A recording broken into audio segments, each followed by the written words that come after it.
What's up, everyone? Welcome. Super excited to have everyone here.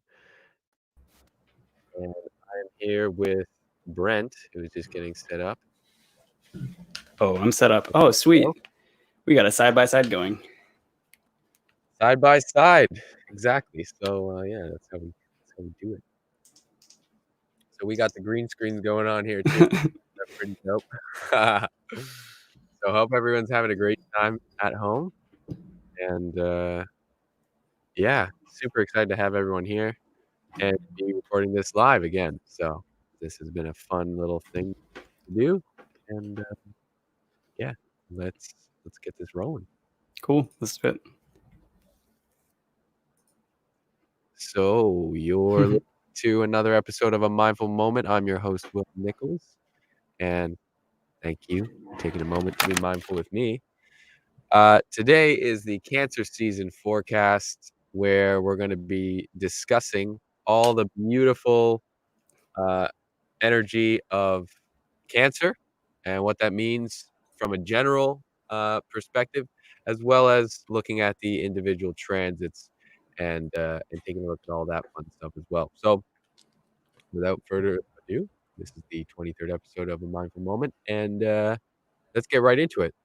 So, Cancer. First of all, let's just say that I think that Brent and I are probably the most equipped to talk about Cancer out of any astrologer, period. So, um, Brent, what is your astrology? What are your big three? Well, okay. Well, my big three are I'm a Cancer Sun, Leo Moon, and I'm technically a 29-degree Cancer rising. So Yeah, those 29-degree risings, you can't trust them. yeah, you really can't, because it messes with the whole like house system, Yeah, it and does. it like puts it right on the edge of like Cancer and Leo. So sometimes I'll lie and get away with my Leo rising, but um, I also have a sidereal Cancer moon and like a Cancer stellium, basically my sidereal. So for those Vedic astrologers out there, like that's the core of it. Really, it's like looking at the soul centered side, and then I've got this like Cancer stellium in the first house. So for me, like I'll like look at something and I'll just like tear up, and then I'll laugh and I'll start tearing up, and then I'll be like, it's like all of the emotions are. It's not that they're overwhelming, but they allow me to be more connected to things because of that, and that's what I really like about Cancer. Oh, yeah. And I have a Cancer moon as well. And my girlfriend is like a quadruple Cancer. And yeah, I've just always been around Cancer moons as well. And so, yeah, we can speak from experience and not just from astrological expertise when we discuss these topics. Because, yeah, I would say the energy of Cancer is a very prominent energy that I have meditated on a lot and thought about a lot and experienced a lot of that as well, both interpersonally and outer personally. So, yeah, I mean, the nature of Cancer. So, Cancer is the sign of the crab, which we will get into as we talk about the kind of archetype. But Cancer is the mother. Cancer is it's the real start of the human cycle begins in Cancer. The start of everything begins in Aries, because Aries is the first of the zodiac. But the real birthing process of what it means to be incarnate, what it means to be a human, what it means to begin that journey of initiation, that's Cancer. So when we get familiar with the energy of Cancer, we're getting familiar with the starting point. We're getting familiar with where did we start? Where did we start? Nice. We got a sidereal Cancer sun. That's dope. I'm I'm a Pisces sun if in sidereal. I think an Aquarius rising. Yeah. Yeah, and I think I have a Gemini moon, which is interesting to think about. But anyways, I have a Gemini fourth house, so if I look at both systems, it kind of checks out pretty good. But so yeah, the energy of Cancer, it's the birth, it's the mother, it's the beginning of creation, like real conscious creation. So when we're just a part of creation, but we have not yet become conscious of that, those are kind of lower stages of consciousness if in the grand scheme of things, you know, it's all part of the infinite experiment, or the great experiment, which was for the infinite creator to perceive itself through as many ways as possible, and know itself through as many ways as possible, and as many experiences as possible, infinitely.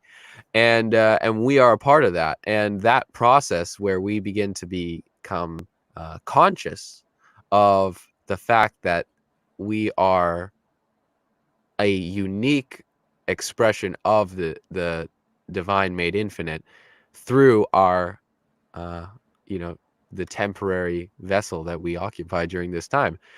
And that is the beginning of a long cycle. You know, these cycles are long, like initiation periods that we go through as human beings are eons, you know, eons. It's not like, this is not our, for most people, it's not our first time here, you know, and much less our first time incarnate as a conscious being. So Cancer is the birthplace of all of that. You can see Cancer as the mother giving birth, you know, and the waters of Pisces, the waters of Neptune, are is the womb. It's the incubator. It's where all creation begins, in that void of nothingness, and then we are birthed into somethingness, and that is that shift. We're going from a mutable season to a cardinal season. Cardinal seasons, this is the time when we can really begin anew. And in this season, as we started with right on the solstice, a crazy eclipse in At Cancer. 0 degrees too. Like 0 degrees it's Cancer. right at the beginning. And I've been feeling lately like this is a mass rebirth. And I don't like to use that word like, you know, like most people use these No, spiritual it terms is like overused. manifesting. It's Yeah. overused, of course, but it really is a good way to think about it, because at 0 degrees Cancer, it's like you have the ability to envision whatever you would like to put forward, retrograde season or not, right? It's like, Yeah. if anything, that should only help us to get closer down to the real thing that we actually want, rather than this illusionary Pisces energy that we have been in with Mars and Pisces, for example. I don't want to get too off topic from the start, Will, but I want to ask you, have you ever heard of this concept called the Orphic egg? The Orphic egg. It might be called the cosmic egg or something like that as well.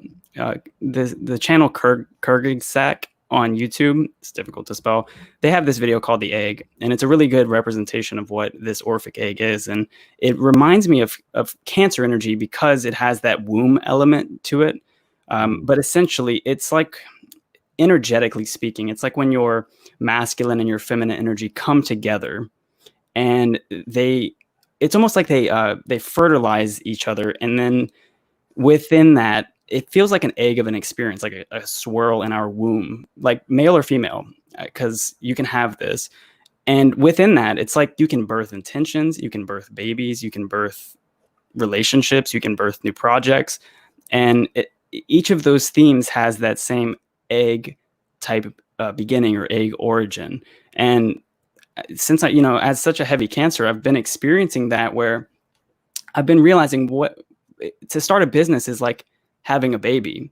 It's like a lot of times we can even start businesses and we think that's the hard part, but really the hard part is like maintaining it and like raising it and growing it. It's not so much the idea as much as it is the overall motherhood process. But it's so interesting to see how Cancer starts from the egg and then ends up into the field of motherhood, which is just I don't know. It's called the Orphic egg. If anybody's interested, you should go look it up.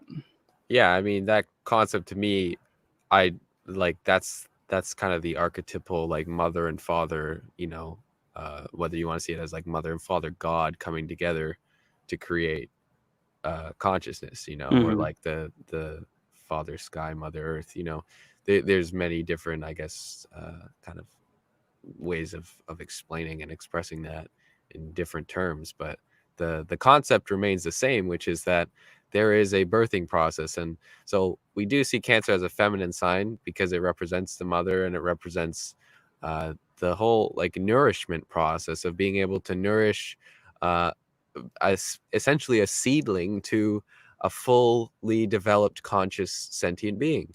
And that process of motherhood and of raising a child, or giving birth to something, because it's not always physical. I'm using this as an analogy, but it's a like, there's going to be cancers out there that won't have kids, and that's okay. But what matters is the birthing process, which you're doing all the time, and you're in Mhm. that birthing cycle now.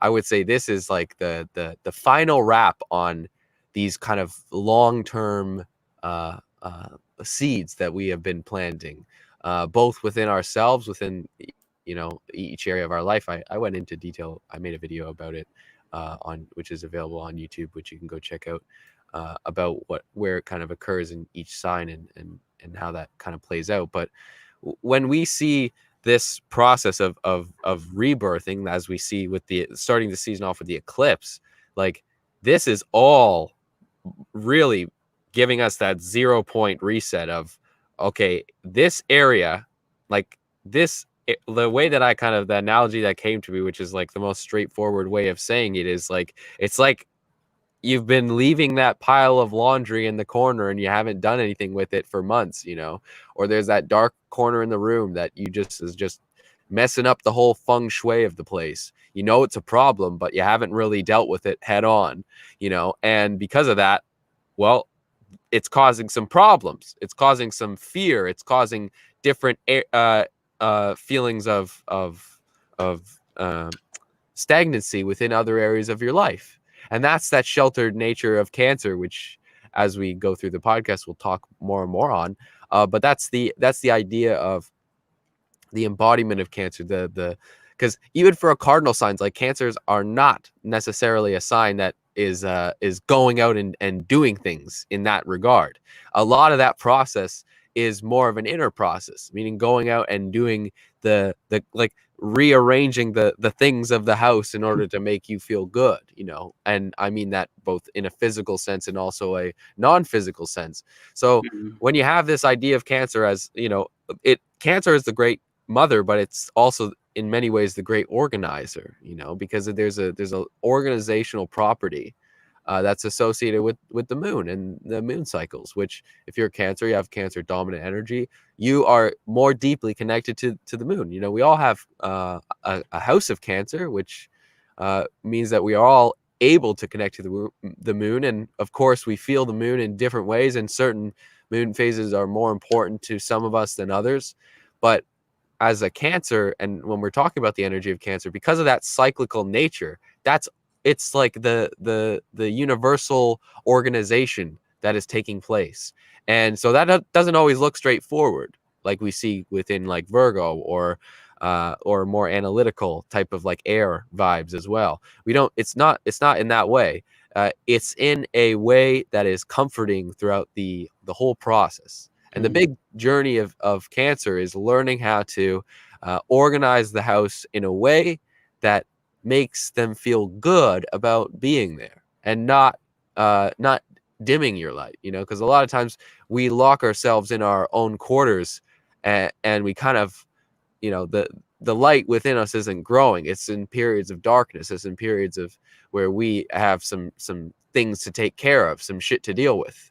It's in those moments that we like to isolate, and we like to lock ourselves in the cavern, in the cave, in the man cave, or the woman cave, wherever your kind of escape zone is. That's why I don't like when people put so much emphasis on the Piscean escapist nature, because it's a water nature Mhm. to run away, to move away, to be moving. Water is always moving in that regard. So yeah, it's not just Pisces. Cancers do that in their own way, and that type of archetypal energy. It's like, how does the mother isolate? Well, the mother isolates still with the child, because any mother knows that when you birth a baby, it's not going anywhere anytime soon. It's sticking around, and all the time, and you have to get used to that. And that's the same thing goes to when we're birthing ideas, when we're birthing new visions for what we're trying to create in this world, or we're birthing new relationships, or we're birthing a new job, or whatever it is that you're desiring to bring forth, more creative expression, or a deeper sense of love within an already existing relationship. All these things, these intentions, these seeds, that they do begin as seeds. When you water them, and that's the nature of the mother energy, it's to water the seeds, to fertilize the seeds, to incubate the seeds, and in that process birth new life. And that's that nourishment too. So we see cancer ruled by the breasts. What are breasts? Breasts are nourishment. It's the connection to fuel, the divine fuel, the divine liquid, amrita, nectar of the gods. This is the source of nourishment for all of us from, for the first few years of life, So in this same way, when we're birthing our new projects and we're isolating with that vision, if we lower our light, if we dim our light, or if we isolate ourselves in a place that is not conducive to the expansion and growth of our light, we become the crab. We become the crabby crab that is just pissed off and it's got the pinchers out and it's, under a rock, and don't you dare lift up the rock. I'm going to stay right here. Right. And that's that type of nature that is the underdeveloped nature of cancer, or the kind of child nature of cancer, where they just kind of want to be left alone with the people that they love, and the world can fuck off, But as you grow, you realize that I can make my environment a lot more beautiful. I can do my best to create an environment, and I mean not just your house, I mean your life, but usually your house is represented by your life, but your life, how can you create that life to match the ideal vision, which is expressed through your own light, to the point where you feel comfortable radiating your own inner light wherever you are. And that's the truth of cancer. Is it's not that home is a singular place. It's that home is a state of being. And that state of being is conducive with the full radiance of your light. And in that process, that's the transition from mother to father of Cancer to Leo. We see that growing of that light by creating the right environment for that light to be nurtured, for that light to radiate. And in that growth, we become, the radiant one. We become the illumined one, and we experience that deep awareness of our own purity, our own light, our own divinity. And that's the magic of cancer, and that's the real birthing process. And if you talk to, you look at any cancer, they do that in various ways. We all do that in various ways. But it's interesting to pay attention to the ways in which cancers tend to nourish and contribute to the growth of, and then, the entity or whatever it becomes its thing, and it either becomes something that is harmonious with the life of us, or it becomes something that's disharmonious with the life of us, which is just more lessons being unfolded at the end of the day. One thing that I really like that you called on, that I think that we should dive into, is the nature of feng shui, because there's this quote that changed my life as a Cancer, which is, you make the room and the room makes you. And there's such a truth to that, because if you have any sort of like even spiritual background at all, and if you make an altar, you can leave it wherever and you can still connect to it. If you leave your house and it's dirty, your mind stays dirty. If you clean your room and you leave, when you return home, it's like you want to be there. It's like that space is calling to you. But when you're out in public and your room's messy, it's like it's somewhere deep in your subconscious that it's still affecting you. You're still connected to that physical room. And even if you sleep on the streets, there's something that you connect to that you would consider home, which I think you would argue would say it's in the spirit as well. Mm-hmm. But recently I went to one of my friend's house, and this guy's like next level with his, his crystals and his orgonite and his altar room. It is so highly vibratory that it makes its own binaural beats out of it. And for me as a Cancer, when I experience something like that, I'm like, that's the Piscean side of Cancer. That is the higher side of Cancer, which is realizing that when we are in a comfortable space, we're also in a space of being able to flourish, right? If we're not in a comfortable space, we're just going to think about it. We're just going to let it eat us up.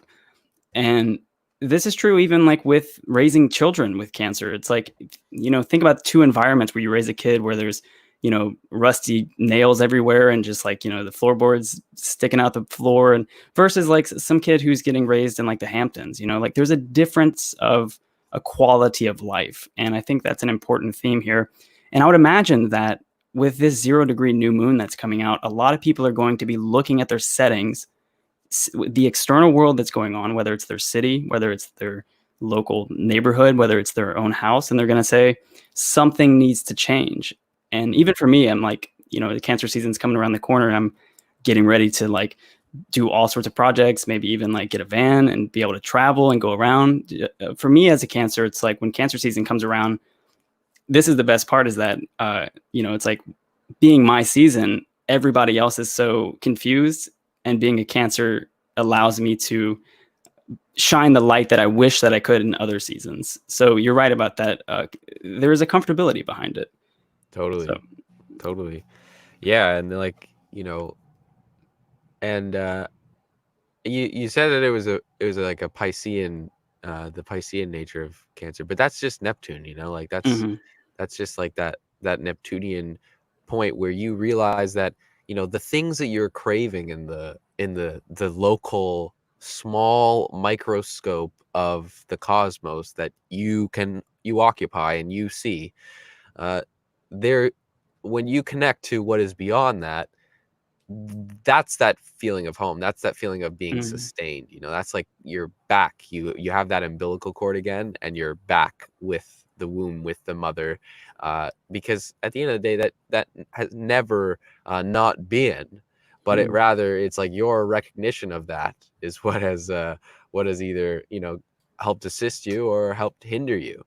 And when you feel hindered, when you feel disconnected from that, like a lot of times, cancers can actually have not so good relationships with their family, with their mother, with their parents, because part of that is realizing that it's not always about the physical, your physical parents, and not always about your physical lineage and your physical reality of what you believe home is, but rather it's the how deeply connected you are to the outer world, how deeply connected you are to the full extent of all that you are, because what you think you occupy is like the tiniest little fragment of what actually you radiate, like the true depth and range of your beingness. Like you literally impact the entirety of the all that is through everything that you do.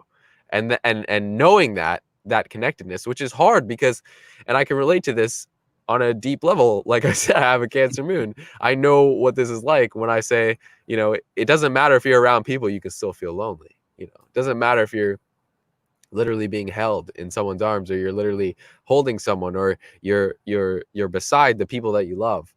If there is that element of loneliness, like in there, it's going to come up no matter what. So this whole, and this is a big theme for cancers, is this whole idea of chasing this ideal home of what security looks like. When I have these things, when I have all this stuff in order, then I will be able to feel secure and know that I'm part of something bigger, and know that I'm connected and feel loved and feel like I'm a part of something bigger than what I am, which is the feeling of family. So a lot of times you have to go through many, many moments of realizing that it's not the physical connection that actually gives you that. It's the non-physical connection. That's where we get into that deep, intuitive side of Cancer and of water signs, where now we have that connection with what is beyond the senses, and you see children that are, uh, children come into this world like that, and it's just our programming and our beliefs and our conditioning and our upbringing that it either helps to reinforce those muscles, or to kind of deactivate those muscles, and we have to learn how to do that again in the future. So it's the journey of Cancer is learning how to nourish thyself through, not through the physical, but through the non-physical, because the physical, there's a limit to how much you can be nourished by it, because it's just reflecting you. So long as you feel like you're not fully connected, or you're not fully on the right path, you're not fully, feeling like you have a lot of value, you have a lot of love to give and to receive, or you're worthy of receiving that type of love and affection, all of that. So long as you feel that way, it doesn't matter what you do in the outer world. It's like it doesn't matter how you organize your room. It doesn't matter what types of relationships you have in your life. It doesn't matter how conscious you are or how non-conscious you are. What matters is how connected you are to that essence.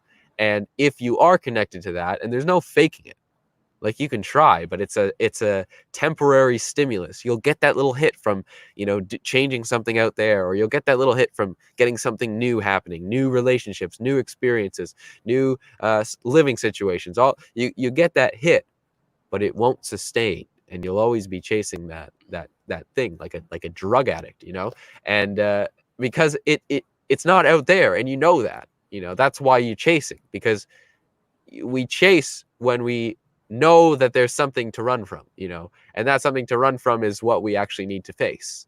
And that process of actually facing that process of actually coming to terms with the fact that the only representation of what home is for you, what safety is for you, what security is for you, what love is for you, what nurturing is for you, the only supplier of that is you.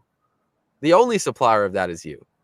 And everything that you see reflected back to you is just showing you more of what is within you. So when you're looking at, oh, well, like, maybe I don't love myself that much, but I have, a partner who loves me very much. It's like, okay, but they're just showing you what you love about yourself, and they're just reminding you of that.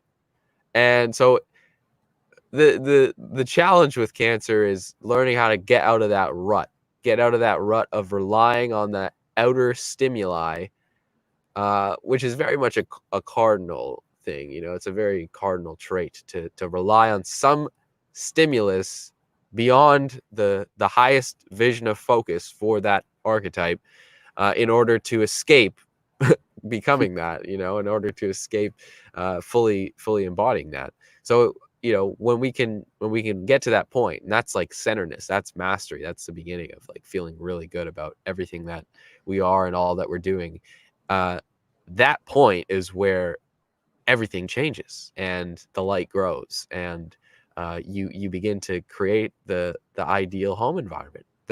It's like, the thing that you're chasing so much happens when you choose to recognize that you are wholeness, and wholeness lives within you, and that there's nothing out there that's adding anything to you. It's just what you're perceiving, or what you're allowing yourself to perceive, and what you're allowing yourself to welcome in. So I just want to add, though, that whenever I meet a Cancer that is what I would consider highly evolved, it's usually because they have first made the switch from relying on all of those external little tidbits of I get love from my girlfriend, I get good feelings from this drug, or whatever it is. As soon as a Cancer can make the switch and say that my emotions don't actually control me, but they enhance the experience rather so, then that's whenever the empathy becomes like, we have to first step into the emotional realm, discover what it really means and what it's really doing to us. And then we return back to the physical realm with our empathy to be able to give people something that's practical and not something that's based off of, some emotional pit that we fall into, and we start blaming others for all of our problems. And it's interesting that Cancer follows Gemini for that reason, because we're faced with that mirror self in other people where they show us ourselves. And, if you read any of the psychoanalysts, they say that things that you don't like about other people are only reflections of what you don't like about yourself. And following that season, we can actually learn from Gemini season. We can learn from all the things, even in the wider world going on right now. What we don't like is a reflection of what we don't like in ourselves as well. And because of that, we can actually begin to heal some of those things with this 0 degree new moon. Do you want to talk for a second, Will, about what we're coming out of and what we're going into right now in terms of maybe even in the wider world and the, just personal transits? Like, let's give some context for what's about to happen this month? Well, this is the final wrap up of the Cancer Capricorn nodal axis. So this last eclipse on the 5th, I believe. Yeah, the 5th is the final run. So we're not going to see this energy for another 18 years or so. So that's a long time, you know. And we haven't seen this energy since for I think it was like the last Cancer eclipse was in like the early 2000s. So, you know, what we're experiencing now and this whole rebirthing thing that we're talking about, this whole something is being reintroduced to our consciousness that is no longer conducive with where we're going. And this is the final realm to, in a sense, first birth that out, first get it out in the open, see it as it is, see it for what it is. And then with this lunar eclipse that we experience on the 5th in Capricorn, that's that final, you know, cut the cord to whatever ties we have been allowing ourselves to be tied down by, and fully birthing that new idea, that new insight, that new vision, which we then experience through the nodal axis of Gemini and Sagittarius, and the eclipses that we'll experience over the next two years through those guys. So that's a big deal. You know, that's a big deal. And it's like, you know, you have to reshape the habits, and you also have to know where you're going. So we know where we're going, like, you know, by getting that straightforward vision for what it is that we're craving for ourselves, what it is that we're desiring to experience for ourselves. And then we have to look at the habits and look at the way in which we have been operating and say, what needs to change here? You know, what needs to change? Cardinal energy is that start energy. It's like, okay, this needs to change. Okay, well, we'll change it. That's that mutable season that we just came out of, that mutable chaos that we just, you know, ensued. And we're, you know, I have to say the first week of Cancer season is the big bang. It's like every 2 days something crazy happens. It's like, boom, we have the solstice and the eclipse, and then the next day we have Neptune retrograde with Jupiter and Pluto meeting in Capricorn as they're retrograding back together. And then the next 2 days, Venus goes direct, and then 2 days after that, Mars enters Aries. You know, and then like I think like not even 5 days after, it's just crazy. That first week is like, wow. Okay, wow. So what we're coming out of is this this stirring of the pot, and then this last little bit is like the sifting process. You know, it's like, okay, we stirred all this shit up from the surface. Now we got to skim it off, and now we have to do the final, you know, skimming, because we won't be able to do this again. Like I said, this won't happen for another 18 years. So these themes too that we work on now, the ROI of them, this is like an 18-year cycle that we will go back and revisit, but it'll be in a different way if you learned. You don't want to be repeating the same cycles for 18 plus years. You know, that's a telltale sign that you are not learning to the extent that you could be learning the lessons that you are creating for yourself. And that's a big problem, because you're getting in your own way. You're stagnating your growth. You're stagnating your development. So yeah, what we're coming out of this chaos where it's just felt like everything's being stirred up. You know, it's one thing after another, and we really saw that with, you know, with this whole Venus retrograde cycle, which, you know, are very much linked to human social events and stuff like that. So when we're very much seeing this, like a lot of divide right now. You know, a lot of divide. It's either this or that. You're part of this or part of that. You're wearing a mask or you're not wearing a mask. You're, oh, Black Lives Matter. Oh, you don't agree with that, you're in the gutter, you know? So there's all these different dualistic perspectives that are emerging right now in an attempt to divide.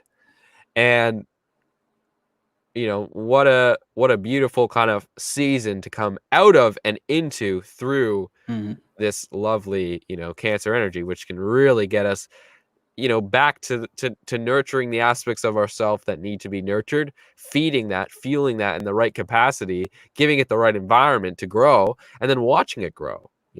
So and no eclipses are not time to plan and get the vision necessarily going Right. and be doing magic and that type of stuff, but it is a time to get really clear. Solar eclipses especially, they really illuminate the areas of your life that, hey, this is unclear, this is not happening, this is not good, this needs to change. And lunar eclipses do that, I would say, more on an inner plane, and they really illuminate the emotional links that we have to the initial kind of causational problems that we create for ourselves, that we organize for ourselves. So this is what we're coming out of, and then we're coming into newness. We're coming into a state where we can nurture each other and ourselves, and really prepare for the polishing and all the things that have to happen before we shine our own light, and can really step into that. So this is all, like, this first week of Cancer season is pretty wild, and, like, it's nonstop. It's nonstop. Like, I'm going to I'm going away for the week. And it's like every single day that week for my girlfriend's birthday, which was on the 25th. Like, that entire week is literally just like boom, boom, boom, boom, boom. Like, literally the entire time we're away, like, that's like we leave on the 23rd, which is Neptune retrograde, Jupiter conjunct Pluto, and then right on her birthday, Venus goes direct, and then the day that we leave, Mars enters Aries, and so all of that begins, and that's going to be a long period for Mars and Aries, by the way. So get used to that, because this is going to be some in-your-face energy that's going to be really stirring up the pot as well, in different ways than Venus has been, though, because I feel like Venus has been stirring the shit on more of a social level, where Mars will stir the shit more on an individual level, and also on how we interact with the environment outside of ourselves, because I mean, this is a lot of the energy around this. And I don't think we're going to be, World War III or anything, but this is a lot of warrior type of energy that we're kind of being brought into, which will be interesting to experience that during Cancer season. Right, where everyone's allowing this emotional sense to drive that sense of emotional energy, that energy in motion. I mean, with Mars and Aries, especially with it going retrograde, we might actually burn the United States down to the ground, and I don't want to say that in a bad way, because the highest vibration of Mars and Aries actually brings leaders. It emerges leaders where we need leaders. Like right now, we have a ton of influencers. We have a ton of people who are being able to maybe direct attention here and there, but they're not leaders. There's a fundamental difference between someone who leads and someone who influences someone. And I would say that the best parts of Mars and Aries is going to show us that we need those leaders, and show us who those leaders are. Because one thing that's been kind of, a lot of people have been complaining about the state of the world and how everything's seemingly going in a worse direction. But the reality is, we're just seeing what it is, really. We're just beginning to see reality for what it is. And that is some fucked up shit, right? That's some fucked up shit that we're seeing. And we're seeing it everywhere, and manifested in many, many ways. And we're all experiencing it in different ways. We all have different emotional polarities reacting to all of these situations. But at the end of the day, what matters is who can rise, during this time, because great leaders are not made in good times. Great leaders are made in not so good times, because that's when the action of leading really goes to show that if you have been leading, that has it been in the right way, has it been in a way that really encourages growth and development and other people to become leaders and feel empowered, or have you been leading in a not so efficient way, and then as the hard times come, as those times come where we need to really call upon our leaders to guide us, to show us where to go, if those processes of those leaders is not in reality really benefiting the populace, we're going to see that as well. So expect a lot of stuff to come out in regards to how people are handling this, because this is where real leaders are created. When people can remain calm in times of crisis and not be wavered by the outer panic that we experience, in the outer world by watching the mainstream news or just listening to what everybody else and their fucking cousin is saying about whatever issue is happening. This kind of mass confusion is that's not the focus of a leader. The focus of a leader is solution oriented and bringing people together and creating a movement, and that's what real leaders do. So we're going to see that, and we already are seeing that during this time. Mhm. A lot of people are sharing things that they wouldn't normally share. There's a lot of people leading in ways that they wouldn't normally lead because they know that they can step up to that. And I've even myself over the last little while, there are certain areas of your life where you're being called into leadership, and you can either accept the call or you can deny Mm. the call and feel like shit. So even if it's scary and even if it requires extra effort and work, and there's a lot of trust involved, and there's a lot of extra thinking, a lot of extra brain power is occupied as well. But I can tell you from experience, it's always worth it, because when you step into those positions of an opportunity for service, which is really an essential element of cancer here as well. When you can step into those roles, step into that role of how can I nurture, how can I serve, how can I, be the radiant light for humanity and my niche and my clients or my audience or my friends, my fans, my family, my soul fam. Like, in what ways can you lead? In what ways are you being called to lead? And how can you begin at once? And I don't mean just talking about it. I mean legitimately, stepping up to the plate. It's time to bat. You Mm. better show us your skills now. And that means learning new things. That means learning new things. That means experiencing new things, and that means being immersed into discomfort. You think the baby wants to leave the womb? Hell no. That's why most babies cry. So they're leaving the womb, and that in itself is part of the trauma that we all came here for too, to learn how to let that go, how to turn the back on the infinite just for a little while and reconnect with that, and be be an individual expression of consciousness in that. It's an interesting thing to bring up when you think about the actual birthing process of when, if you ask an astrologer, like, why is the natal chart important? They will usually tell you something similar along the lines of, it's the moment that you separate yourself from the mother, like when you basically cut the umbilical cord, that you officially become your own entity. And that's the birthing process. And we have not seen a lot of leadership coming out of this because we've got the North Node in Gemini. We've been in Gemini season. We've had Venus in Gemini. We've had Mars in Pisces. Like there's so much mutable energy that's in the air that it's just chaos. It's just pure chaos. There's no real direction. And then we come into this season where we've got Cancer season, which is this cardinal flow coming out of it. By the way, we're still going to have the North Node in Gemini for the next 2 years. So that the idea of news cycles being uplifted, if you want to go viral, this would be the time to go viral with the North Node in Gemini, right? And so we have Cancer season coming, and then we have Mars in Aries. And so we're going to shift from all of this mutable energy. Venus even goes direct. We go from this mutable energy into just cardinal energy.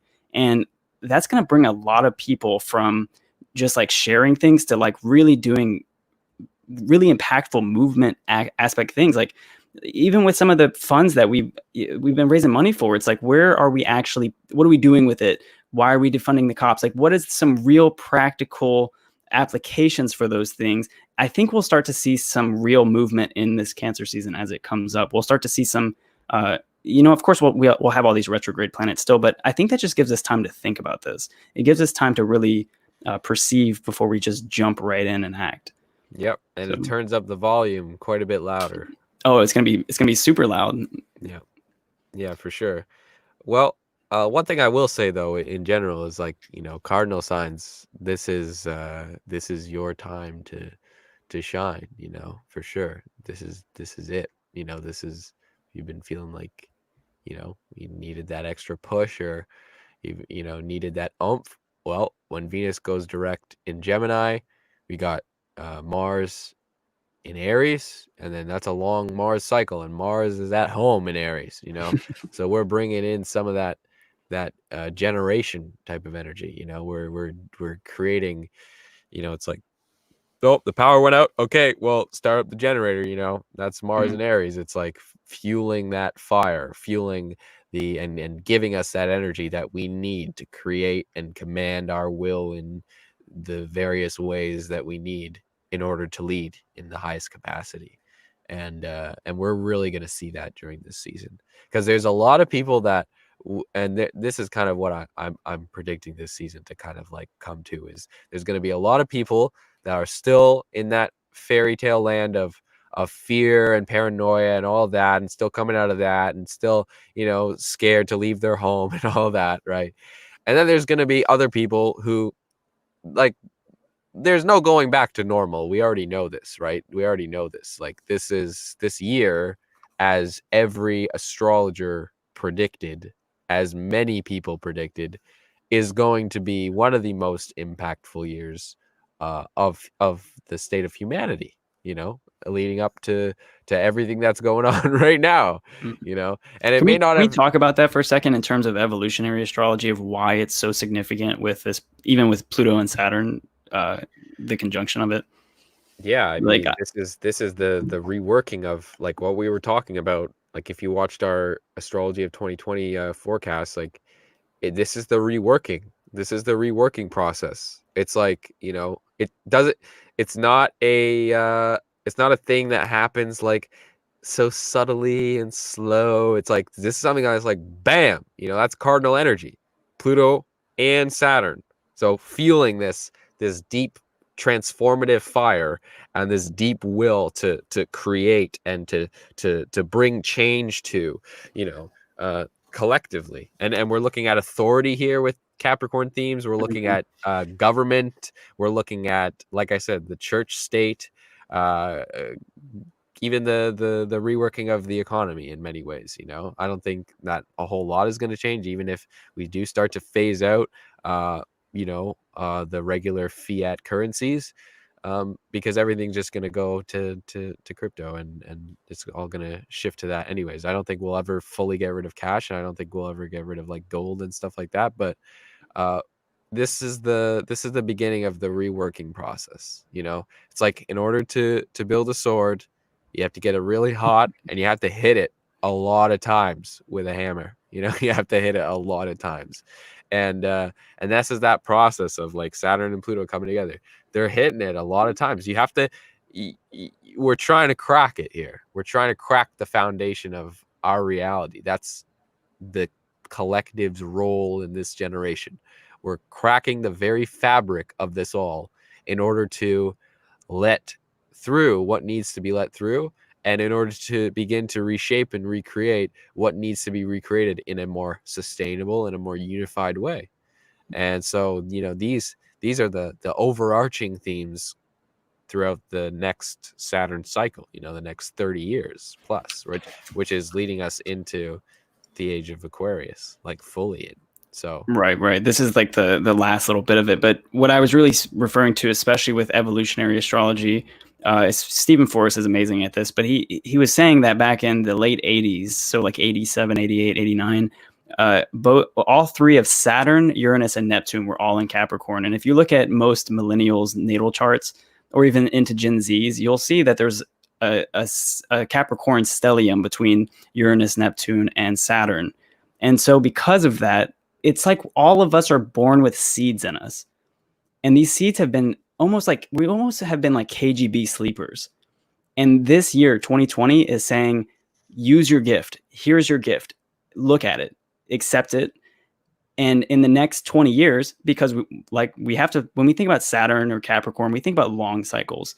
And so for the next like 20 years, that awakening that's happening right now is going to birth that age of Aquarius that we're talking about. But it's going to do it by laying a new world of Capricorn. We can't survive in this old world of Capricorn, which is about personal wealth, which is about individualism.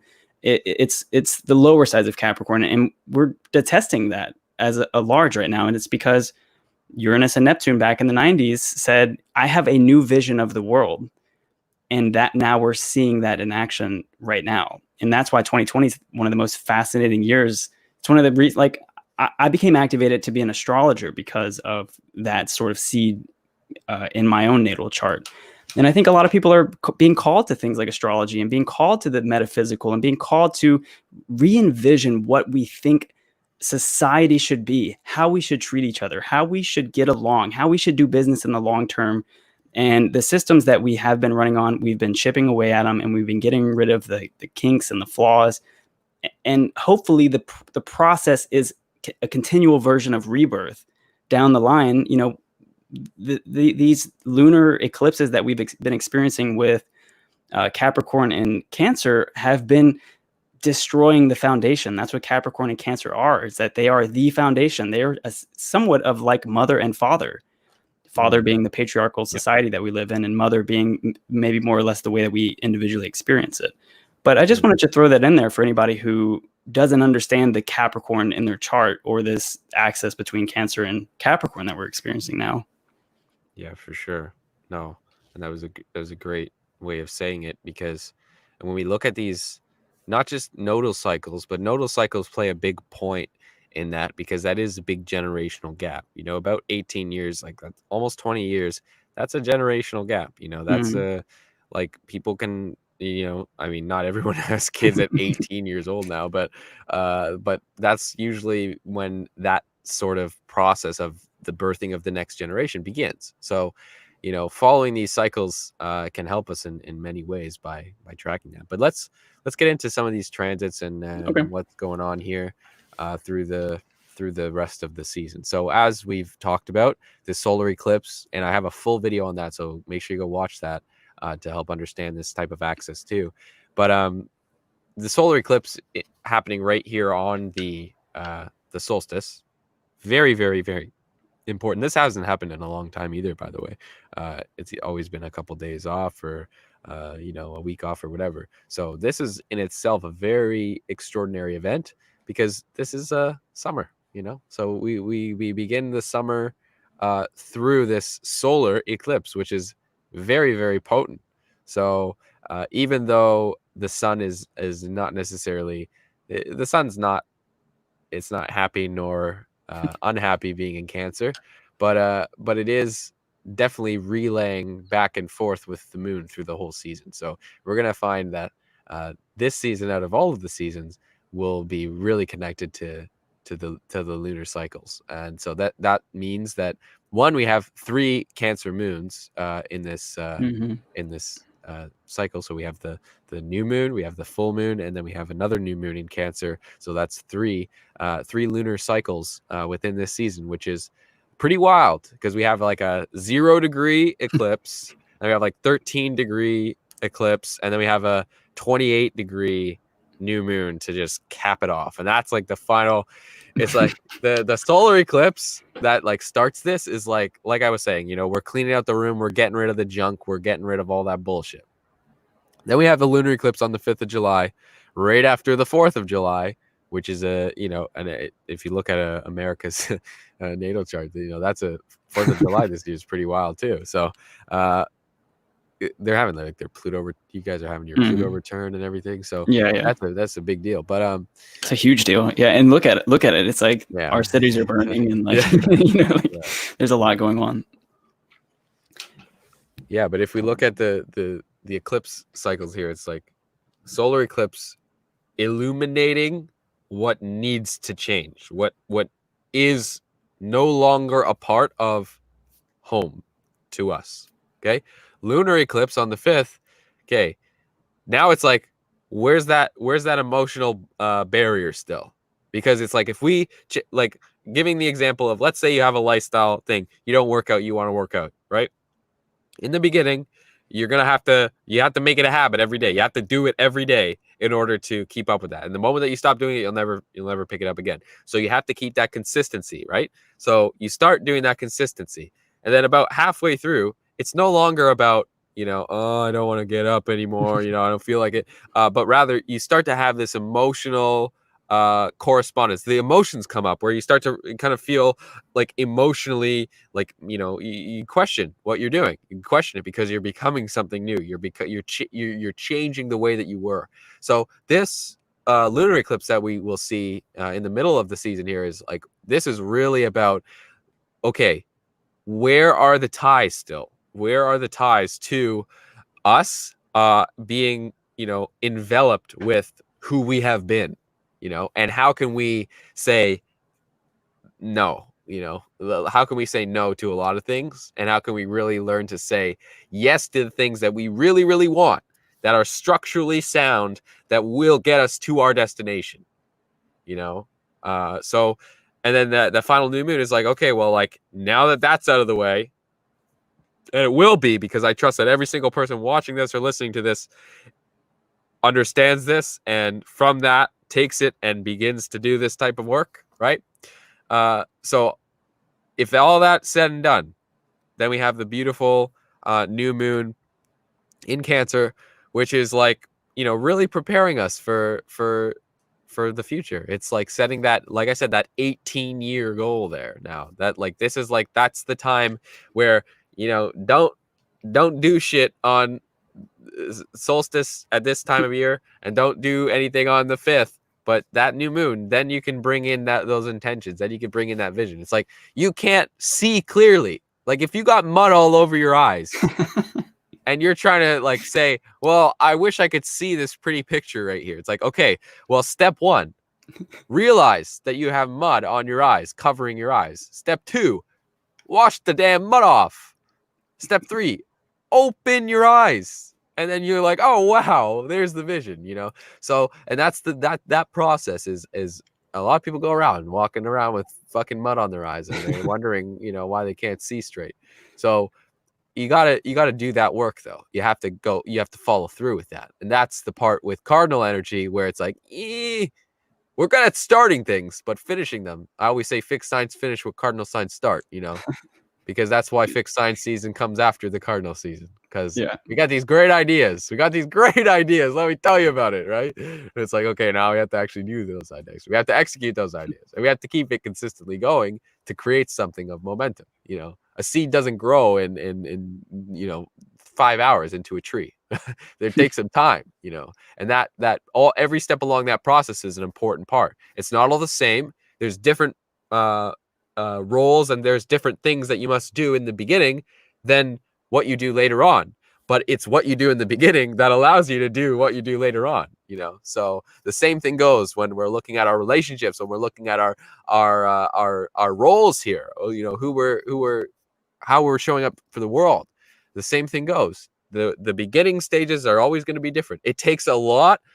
It's a different mindset, and it's a different thought process, and it's a different understanding about dynamics to get into a relationship than it is to stay in a relationship, right? You have to evolve, because if you're just in that dating, type of mindset and belief, it's like, well, stay dating, don't get into a relationship, because if that's what you think it's all about, it's not.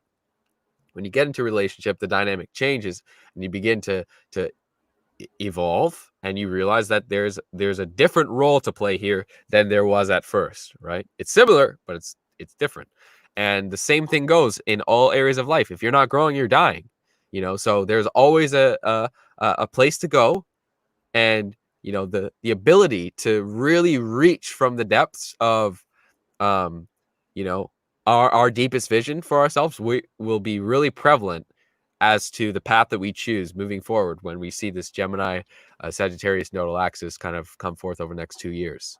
So if we're going with, if we're not connected to our inner vision, that South Node in Sag, we're not connected to that inner vision, we don't have that deep, passionate connection to that emotional connection to that vision, then we are just going to go with whatever we're experiencing in the moment, whatever seems right in the moment.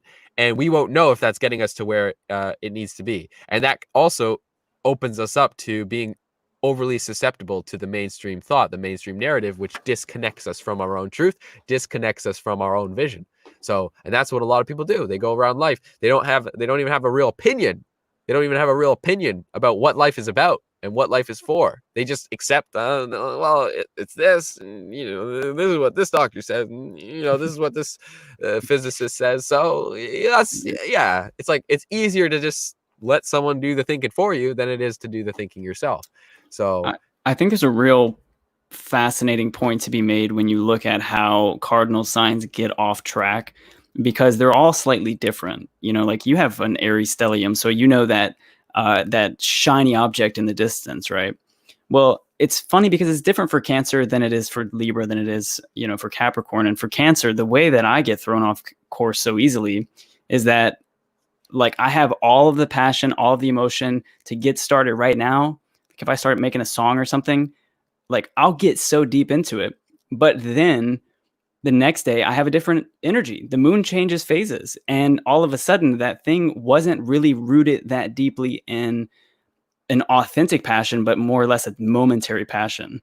And the same thing can be true with any kind of project that we start. So we need to be able to understand that we're going to be thrown off course. There is absolutely no doubt about it. And it means, like you said, I liked how you described the deep Sagittarius vision, right? It's like especially with the South Node, because we have to be careful of following those more karmic paths that are purposefully there to lead us off course. Like, for example, especially falling behind an ideology that you haven't really thought out that well. Yeah. But with all the cardinal signs, I think it's so interesting. I think more than we should study how they initiate, we should study more of how they get distracted and thrown off course. I think that's the more fascinating part of the spectrum. And this season, we have to watch out for shiny objects and changing emotions from day to day. I wouldn't say it's the most fascinating part, because I feel like a lot of people would avoid it because it's not that fascinating. Yeah, well, that's usually the best part, is the stuff that we want to ignore, right? No, like, exactly. Yeah. That shows us where we need to be looking. And that's important. So we have this solar eclipse, like I said, which we're still in the middle of, pretty much, this energy here. And then Neptune heads retrograde. And on the same day, we have that Jupiter Pluto conjunction in Capricorn, and they're both retrograding past each other. So that's a lot of shifts. The Neptune retrograde we're not going to really feel right away, but we will feel that Jupiter Pluto conjunction for sure, and that's where we're going to really see like retrograde. Like, I don't know, I think the market is going to do something pretty crazy. I know we watch Jupiter transits when you're looking at financials, like collective transit stuff, and anything aspecting Pluto is like either like huge highs or big lows, so that should be interesting. So do you watch Graham Stephan? He's like a financial guy on YouTube. Graham Stephan. No, I don't. He's been putting out some fascinating YouTube videos. He's like the fastest growing like financial guru guy right now, because he's kind of like the next Tai Lopez. But he's been talking about this whole thing from the more financial world, where we maybe talk from the more astrological world with the transits and all that. But it's very fascinating to me. But one thing I want to say is I feel like I've been feeling the Neptune shadow period for this retrograde in the past, like in 30 days or so, like that, where I feel like we're all a little bit distorted or disillusioned, like you would say, when it comes down to what we all see as reality. Like it's almost like we all see different layers or different shades of the veil of Maya that's in front of us. For some people, you look right through it and you're like, well, you guys are just arguing over material reality. And then the other people might say, like, well, the 3D world actually matters, or it actually has some, I don't know. I'm just saying, like, it seems like we're all on a different page right now. And I feel like that would be the shadow period of this Neptune retrograde. And I feel like usually the outer planets, the shadow periods are more intense than the actual retrograde itself. Do you feel that way, or do you feel like the retrograde actually like hits? I think it depends, like, honestly, on the situation, because like in this Venus retrograde example, like the shadow to that was definitely big. Like that was like there was a lot of buildup there, but the real shit happened once Venus went retrograde. So then and we had that square with Neptune, and we'll get the final square with Neptune happening, I think, in Leo season, like just in the beginning of Leo season, on the 23rd of July.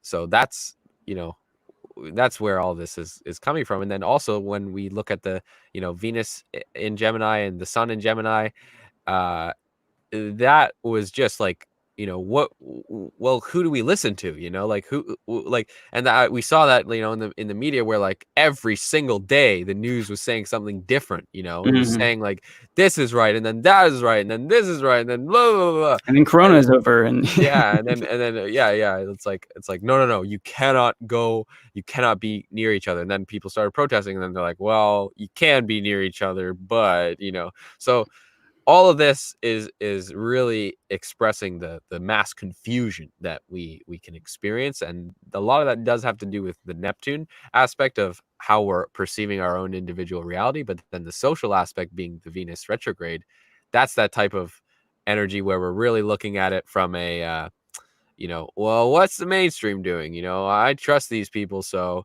I trust what they say. And that's the challenging part, because when you have when you don't have a grounded sense of what the truth or what the reality is within your own kind of ideas, you don't even question that. Uh, how do you know what you're listening to is correct? You don't. You have nothing to compare it to. You're just accepting it as face value. That sounds good. Okay, sounds good. A lot of people are doing that, and that creates more confusion, because when all said and done, when this shit blows over, we're gonna realize that a lot, if not all of it, was bullshit. So that's the problem. When you stick to a mainstream narrative, or you stick to a narrative that is outside of yourself, you open up. There's a higher risk that that's going to be false. And then are you mature enough to accept that, or are you going to create cognitive dissonance and say, oh, no. I'd rather not even think about it. It's like, okay, well, stay that way then. So yeah, I think this Neptune retrograde will just kind of amplify this kind of dreaminess a little bit. But it got really bad when Neptune was conjunct Mars, and that type of oh yeah, like, so that was like the real kind of hype of it. That was like the peak of that kind of dystopian, weird confusion type of energy. But now, as Mars is entering Aries, Venus is heading direct. When Mercury heads direct towards the end of the season, like, things start to, clear up on a social level. But then it's really like, well, that Mars heads retrograde in the fall, and then that's when we need to generate that personal power. We need to generate that personal energy, and say, in what ways are we distributing that in a way that is helping and serving, and in what ways are we doing that's in a destructive way? It's like, where are you using that energy? Are you using that aggressive energy to go out and conquer the world and get all the things that you want, and do all the things that you want, and do good in the world, and create something of real, lasting, sustaining value? Or are you using that energy to combat people? Are you using that energy to argue? Are you using that energy to go to war with different opposing beliefs and stuff? So that's another kind of, be wary of those types of thoughts, even Mhm. pre when Mars shadow period. So that's those are important realizations to have. And then that Jupiter Pluto conjunction right at the beginning on the 23rd, that's like, you know uh, how can we recognize, okay, let's look at the state of the system here. The state of the system, right? It's no longer working. So it doesn't mean that we need to completely get rid of the system, by the way. And a lot of people think that's the only alternative. And that's not the only alternative. Might as well blow everyone up with nuclear bombs if you That's want that to do all or that. nothing of the Yeah, mutable signs, yeah, and it's like exactly. it's not That's an the all or illusion. nothing thing. Yeah, That's it's the not an all illusion. or and what I just want to add this. I think it's really fascinating that the subject that we're really centering ourselves around is like a subject like racism, which is a very Neptunian idea, because it's like we're addressing unconscious biases, we're addressing the subliminal, we're addressing, to call someone racist it's a bold claim to say I can see what you think and I know how you feel. It's like it's a very Yeah. Neptunian illusion to just go around calling people racist, and to have these paradigms where we can just like put our beliefs on other people. So I just want to throw that in there. But Yeah, for um, sure. For sure. And I think that's also this agitation of, Pluto, and the whole Saturn Pluto conjunction too. It's just agitating, stoking the fire. And then we have this dualistic social element with Venus retrograde in Gemini. And it just is like, tops, it's like the cherry on top, yeah. for all these issues. So Yeah, and then Venus heads direct on the 25th, which is my girlfriend's birthday. And yeah, but I looked at her solar return chart. She still has Venus retrograde. Oh, so it's I like know. within a few hours or Yeah, something. yeah, literally within a Yeah. few hours. So yeah, Venus heading direct. It'll be nice. It'll be nice. Things will level out. The mass kind of social changes. It's not going away, so don't expect it all just to disappear. But it is going to be integrated more, where it Mhm. just becomes you know like realistically, the revolution is not going to be televised, and we're seeing that already now, because what's televised is what we're designed or programmed or allowed to see, and what is actually going on is a lot deeper than that. It's a lot more behind the scenes of what we're currently seeing as our reality of the world, or at least if you're tapping into that reality, because I could tell you, once once you unplug from that a bit, you know you kind of can see the macro of where this is all going, and it's in a good direction, at the end of the day. It's quite reassuring actually to look at the astrology and to look at what's going on in the world, because it's amazing that we actually are making these very deep changes while we're in these retrograde seasons. Like, people always fear retrograde seasons because I suppose they fear that they might look like this in the external world.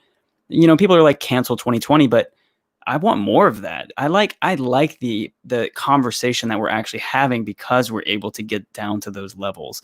And that's where the appreciation, like, now that we've put our message out there, and when Venus goes direct, it'll be more or less that we have all gone through that period. And it's like, once we integrate that, it's like you can't go back to the same toxic ex once you've learned your lesson. Like, you got to go Yeah. to a new person and learn another lesson. And so I'm really looking forward to the union that we can really find again after this first week of Cancer, honestly.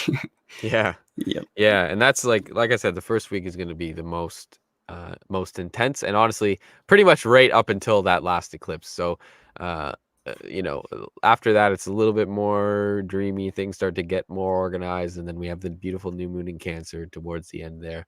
But yeah, leading up to that, like I said, we have that Neptune retrograde on the 23rd. Then on the 25th, Venus heads direct, and then on the 27th, Mars heads into Aries. Okay, so Mars entering Aries is going to be a long cycle. Like It's like almost for 4 months. the rest of Yeah. the almost Yeah. for the rest of the year.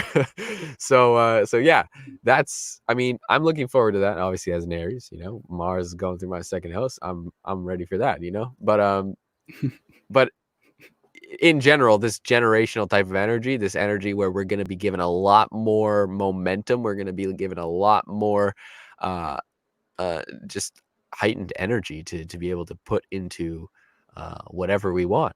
And you get to decide. Are you going to put that into conflicts? Are you going to put that into creating more divide? Are you going to put that into more agitation? Are you going to put that into more, a deeper focus on your enemies? Or are you going to put that into, creating dope ass shit in this world? Are you going to put that into creating your empire? Are you going to put that into creating a passionate relationship? Are you going to put that energy into creating all those creative projects that you said that you're going to do, but you never ended up doing, so all of these things are important, but using this energy is what is most important, because Will, it's like all how this do is you how do you turn your aggressive energy into productive energy, like you personally? me personally. Hmm. Well, I mean, well, first and foremost, sex, and Hmm. then also after, I would say after sex is uh making sure that I have I'm spending time on my creative outlet. If I don't have that creative response, or I'm not I'm not generating as much creative energy as I can, then I actively will go out and do something. Because anytime I get frustrated or I have that immense aggression, sometimes you just got to feel that, and I like it, and I Hmm. just sit there and Yeah, oh, yeah, I have the power, you feel so powerful with anger, and anger has so much power, and that's what we're seeing that in the world too, yeah. the Hmm. power of anger. So utilizing that in a creative way, it's like, okay, you're angry about that, let's do something about it, buddy. Instead of just sitting there going, getting red in the face, and people are freaking out, what's going on? What's going on? This guy looks like he's gonna, pop a blood vessel. What's going on? And it's, anger, frustration, all these things happen when we're so fed up with our life and where we're at and what we're seeing. and what we're seeing in the world, you know. And that's when real anger comes out. And that anger can be directed in a way that is not really helping you, and that can be directed in a way that does help you. Anger directed in a way that helps you shows you clearly what you don't want. So then Yeah. you can say, okay, well, what is it that I want? And I really fucking want it. You know, I want it real bad. And then, or you could say, I fucking hate all this shit. Let's riot. Let's fucking pillage and loot and, you know, get some Rolexes. You know, let's go steal some Rolexes and go to the Apple store and get some fucking iPads and shit. You know, that's like, okay, you know, it's like, do you want to go back to barbarian times, or do you want to actually progress in the future in a way that actually lets you, you know, feel like we're coming together as a society here and not just battling and beating the shit out of each other like we seem to be doing, you know? So Right. yeah, And it's like, you know, if you're like, I grew up playing like video games. And so whenever I used to grow up and I would like die or lose in the game, I would just like rage and like throw my controller or like hit my monitor or something. And that never ever once was like, oh, that was a great decision. Like that, I was never once like, oh, I needed a new monitor. I needed a new controller. You know, it's like that anger when it's not checked is something that is a form of self-undoing in a lot of ways. And so the only thing anger should be used for, as far as I'm concerned, is being that primal self and pushing it forward. And that's what I think Mars and Aries retrograde is going to teach us all. yeah. Like, where are we not getting that? Yeah, We it's gotta like push. Like we like so many people, and this has been a big thing because I've been like feeling this, you know. First of all, I've been feeling fucking Mars getting the hell out of my first house, conjunct Neptune. facts. Okay, and then moving, I'm like I can feel my second house like, yeah, precious. But so this idea that if you want things to happen, if you want things to change, if you want, you know, all this this shit that's going on in the world, you want change, you want real change, you want lasting change, a keyboard warrior is not going to do anything. Okay, be a little fuck the system. Oh, gotta get my Mountain Dew. Oh, you know, fuck the system. Like that does nothing. That does nothing. And talking about it, okay, like, oh, you know, one day I'm gonna be rich, or one day I'm gonna be a billionaire. You know, sure, yeah. But God, have you seen that? Have you seen that new show on Netflix? You know, have you seen that new show? It's like, okay, here's the thing, and this is what Mars and Aries teaches us. If you want to create change, you want to create lasting change, you want to create real fucking momentum towards the things that you want, you have to push, and you have to use those intense emotions to propel you forward. Because the thing is, you can either use negative emotions to propel you forward, or you can use highly, highly positive emotions. Those middle emotions like boredom and shit, nothing gets done when you're in that state. That's the worst state to be in. It's like, I could do that. You know, I got these things on my list, but it's a big list. And, you know, I don't want to really do that today. I'll hit the snooze button. You know, all these things. It's like, no. Mars and Aries, that shows us like we can either be really fucking mad that we go and then we just go and create a real change because of that, or we get real excited because like the passion is like seaming through us, and then we go through it through that way. So either way, you know, like, you know, there's many people in the world that use their immense hatred and anger, and they're extremely successful because of that. And there's many people in the world that use their extreme passion and excitement, and they're extremely successful because of that. So the key is powerful emotions, because those polarized emotions are really what gets shit going. It's not, I could do it today, or I could do it tomorrow, or I could do it one day, you know, or I could just stay here and wonder like, you know, I've been manifesting money, but no one's dropped a big bag of cash on my doorstep yet. I wonder what the hell's going on, you know? I wonder. There must the universe must be broken or something, you know? It's like you want to do shit, then do shit.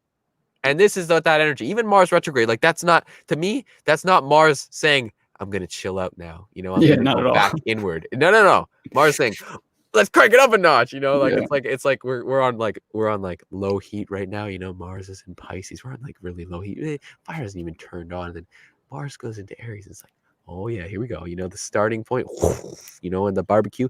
Then you're cranking up that dial, you're cranking up that dial. Mars is getting in, dialing in, boom, hits a square with Chiron, you know, boom. And then oh, what happens? What happens? Retrograde motion. Now it's like we're going on supercharged, you know, increase the fire, increase the fire. You better get ready. You know, you leave anything in that too long, it's gonna burn, you know. So you gotta keep that momentum going. You gotta do something with that fuel because otherwise you're gonna burn. And it's not gonna be a pretty sight. It's not gonna be a pretty sight. Because Mars and Aries will fuck your day up, but it'll also bring immense power and immense will and immense passion to the right areas if you can work with it. You know, if you dance with it.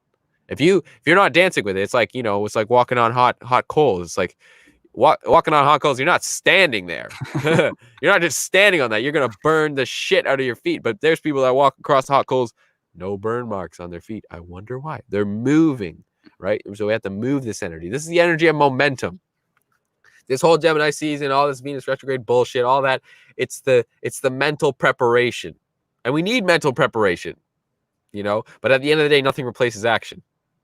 Nothing replaces action. We have to go and do it. We have to go and experience it. We have to go and create it. We have to go and bring that energy forward, you know? So Mars enters Aries. Saturn retrogrades back into Capricorn, where it'll be till the end of the year again. And then we have the lovely lunar eclipse, which, as we talked about, is the final eclipse of Cancer and Capricorn. Hurrah, hurrah, hurrah! It's over. I'm ready to feel stable, secure, comforted. Well, that's the joke. Is now we're getting into Sagittarius and Gemini eclipses, where it's going to be more unstable than we've ever seen in our life. You know. Yeah. So yeah, it'll be nice. The Taurus Scorpio eclipses that will happen in about 2, 3 years will be a little bit more grounded, a little bit more stable, a little bit more rooted. That's when we will see the full integration of that. But this time is about, like I said, holding on to that deep inner vision. That's that Sagittarian South node, and then progressing towards that higher vision. So this final lunar eclipse is like it's like cutting the final chords. It's like we're bringing in so much self-discipline here, because in order to change, you know, the state of the world, we have to have more discipline to how we are reacting and responding to the world. Because if we're continuing to just react to whatever the hell's thrown at us, we are always letting someone else dictate who's in control.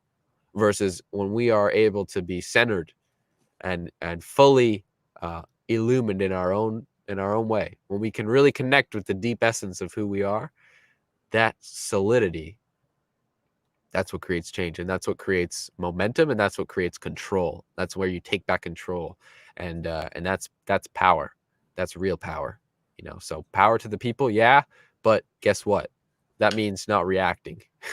Can you do that? Can you do that, guys? Can you not react to everything the news says? Can you not react to CNN? Can you not react to whatever the fuck Donald Trump tweets? Or can you not react to what fucking some, you know, crazy individual is saying now? You know, can you do that?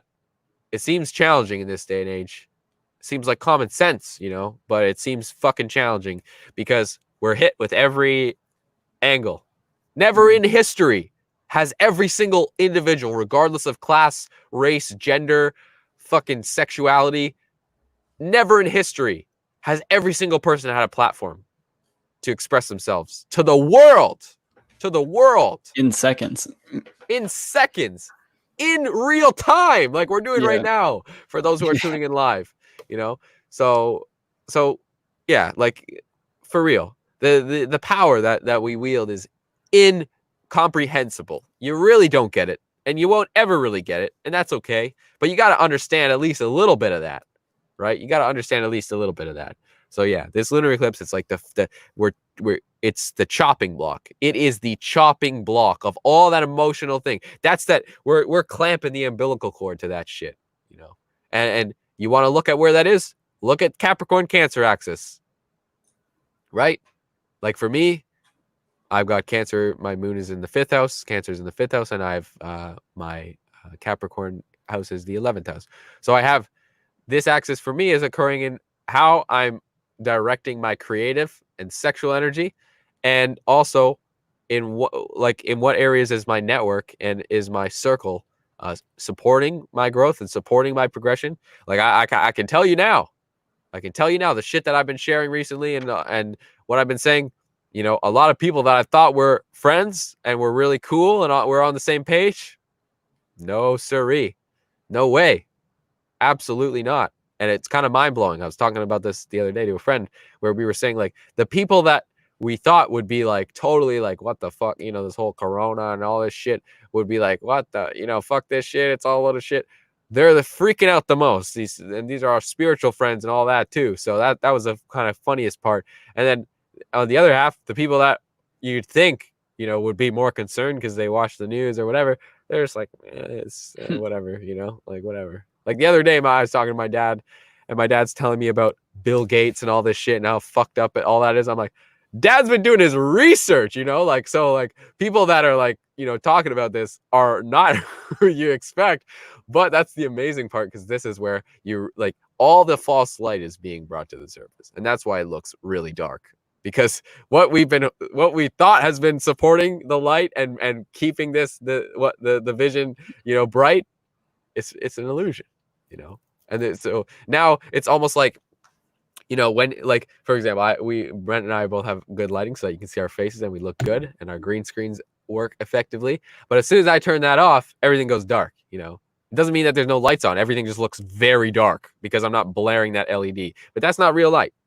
That's not real light. That's the example of these individuals and organizations and establishments and movements that are representing this type of false light. Is it gives us this illusion that everything's bright, and then as soon as you kind of step away from that, it's like, oh, everything's darker. It's like, yeah, everything's darker, but guess what?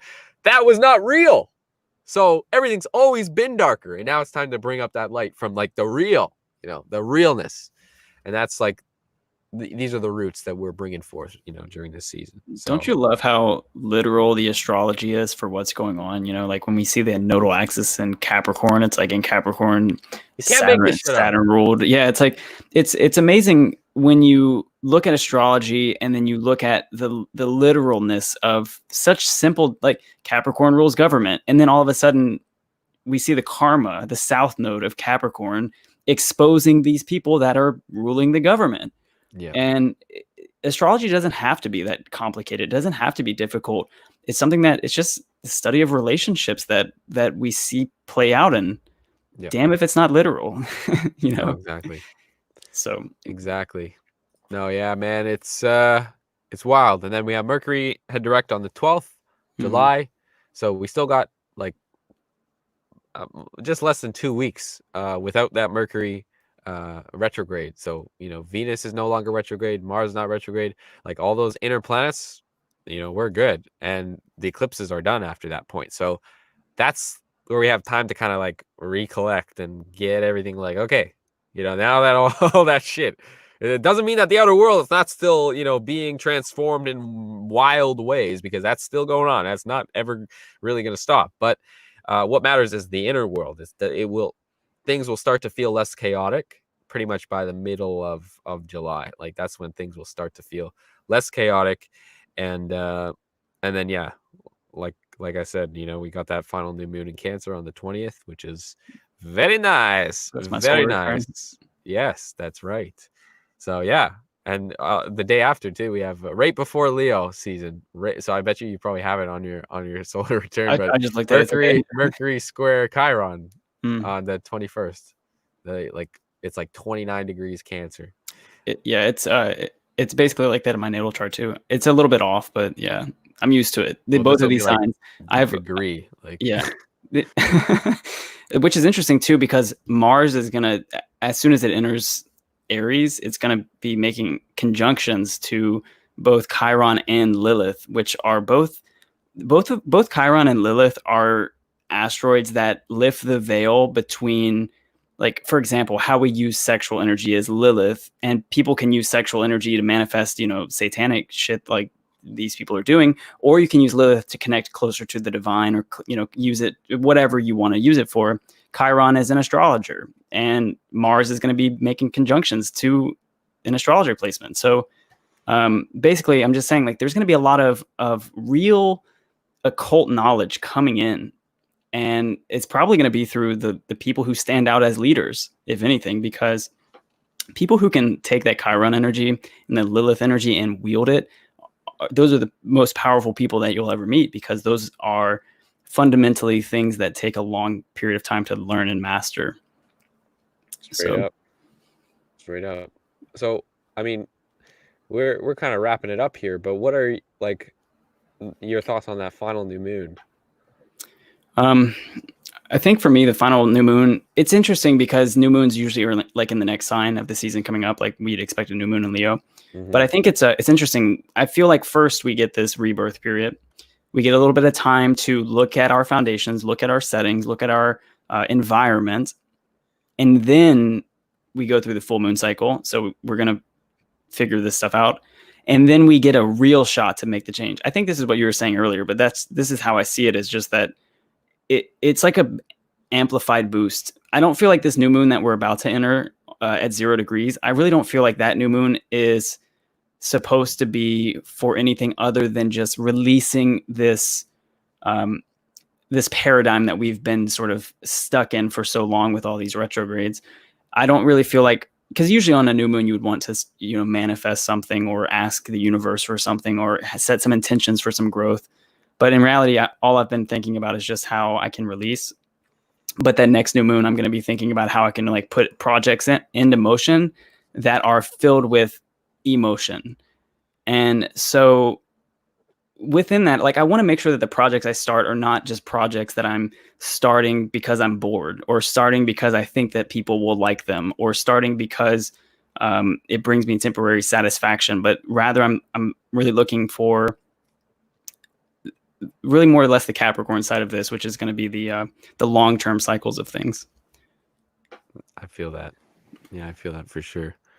And then, yeah, so that final new moon in Mercury square Chiron kind of caps it off, which is just really giving us a, like we talked about the new moon, but Mercury square Chiron just means we're being given an insight into, you know, in what ways do we still perhaps have the, you know, maybe there's still that residual, you know, trauma uh, or those kind of really anchored beliefs, those reinforced beliefs that we're still trying to, you know, get kind of really, you know, clear off, you know, and get rid of, get out of those patterns, those cycles. And that's really going to allow us to have that kind of final recollection of that, because that's what's being illuminated during this solar eclipse right now. And then we also have the lunar eclipse, which is, you know, that's, like I said, that's the final chopping block of like, okay, this is what needs to go. Okay. It's like solar eclipse is like, what is wrong? Let's look at what's wrong. Let's look at what's not working. Let's look at the areas in which we could be more efficient with our energy. Let's look at the areas in which we can be more efficient in how we, you know, have a better relationship with ourselves or others. And then, okay, well, what needs to change? You know, what needs to change in order for that to happen? And that's that lunar eclipse is like, these are the things that need to change. These are the things that need to say bye to. You know, we need to put, like, all greatness requires sacrifice of some sort. You know, when you say yes to something, you say no to many things, you know. So those choices, it's like, if you want this, you really want this, okay, well, this is what it takes. You know, it takes you cutting out the habits, behaviors that are inconducive with you know, your true self and everything that you embody, right? So that's where you're going, though, and that's what matters, is where we're going. Because where we've been doesn't fucking matter, right? What matters is who you are, who you identify as, who you believe you are, and are you embodying the fullest expression of that in this moment? And if the answer is yes, great. If the answer is no, what needs to change? You know. Yeah, that's beautiful. All right. Is there anything else that we should talk about, that we should bring up before we conclude this? Before we conclude this, I mean, I think we went pretty in depth with the micro and the macro there. Well, let's do something a little fun. What is the Okay, so between Brent and I, we make up Cancer, Sun, Moon, and Rising, right? So if you were to just give like a little brief uh statement just from, let's say, just from the Cancer Sun, Hmm. what would Okay. that be? Well, first of all, my Cancer Sun's in the 12th house at like 27 degrees 45 arc minutes. I I just happen to know that. But for me, especially being that close to the 29-degree rising, I have learned throughout my life that I am not everything is going to be given to me. It's going to be not everything is going to be presented to me on a silver platter. And the lower side of me can get upset with that, especially my Leo moon. But the sun has taught me that for me to be happy in this lifetime, I have to fundamentally listen. You know, with my Leo moon, it's difficult for me to listen sometimes. And what I mean is not listening to other people. I mean listening to how I truly, genuinely feel. And to do that takes an incredible amount of discernment. For me, it takes studying the astrology, it takes studying the moon cycles. I didn't really understand myself until I really got connected with moon cycles and I started to see how deeply they were influencing my life. And what I would really say is that the more that I tap into nurturing people, not enabling people, but nurturing people, being of service in a sense that when other people's emotions are coming out, mine don't have to come out. Mine don't have to come to the very surface. Mm, And understanding that yes, my emotions are not my weakness, but they can be. They can be my weakness if I allow them to be.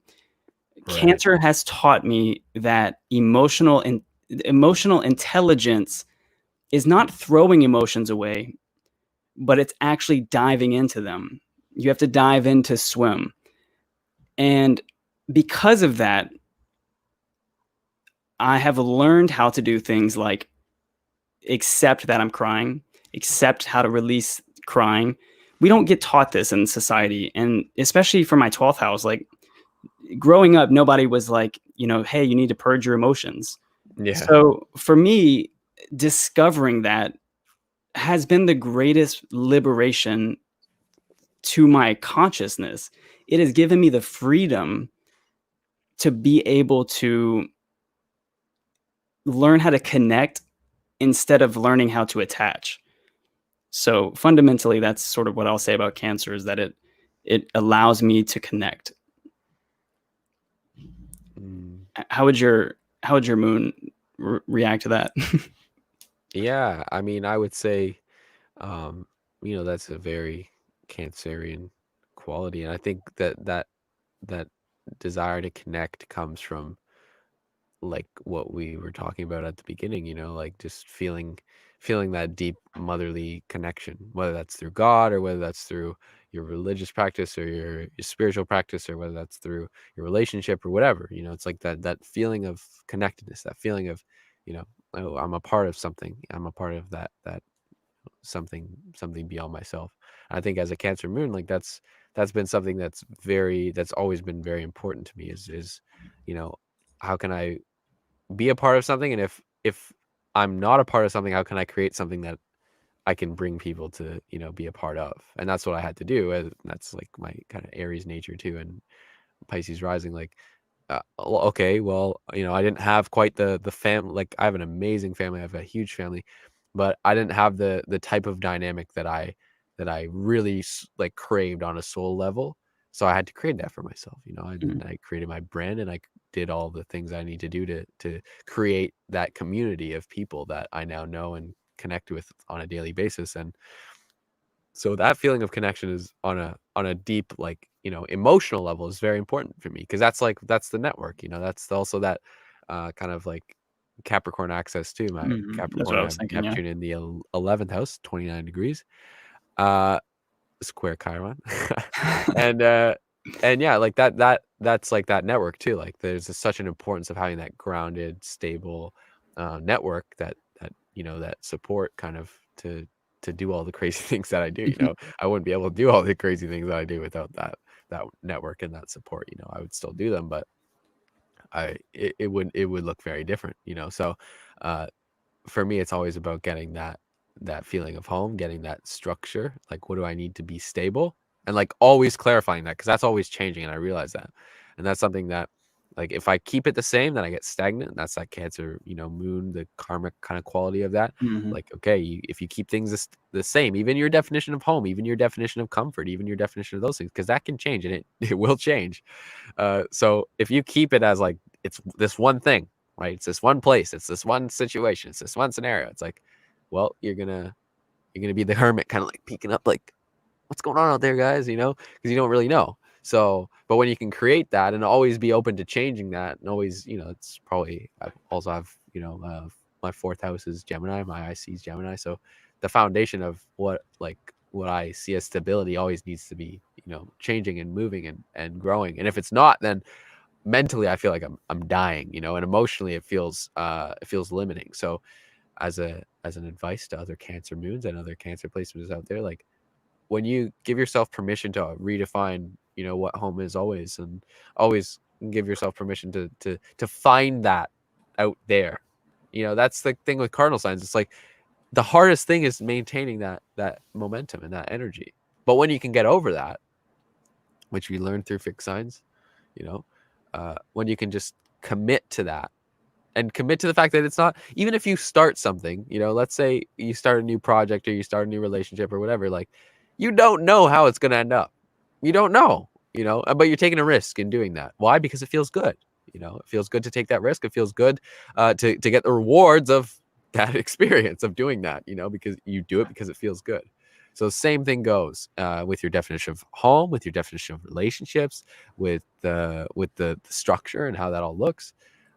It comes down to, always being okay with evolving that, and realizing that if you're not evolving that, then you're creating resistance, you're creating stagnation, and ultimately that's not helping you, that's not benefiting you in any way, right? So yeah, that, it's a blessing for sure, and it's a lot to handle, emotionally, but that's part of the gift, being able to relate to people on a very, very deep emotional level, and understand people and empathize with people in that way allows me to be amazing at what I do. It allows me to be who I am, and also, express myself in through that, which is always important Mhm. to me too. Like, having that outlet to be able to express that creative, energy, very, very important. If I don't, it's like, well, things start to back up, get frustrated in this area, get frustrated in that area, get frustrated, Mhm. so uh yeah, it's always about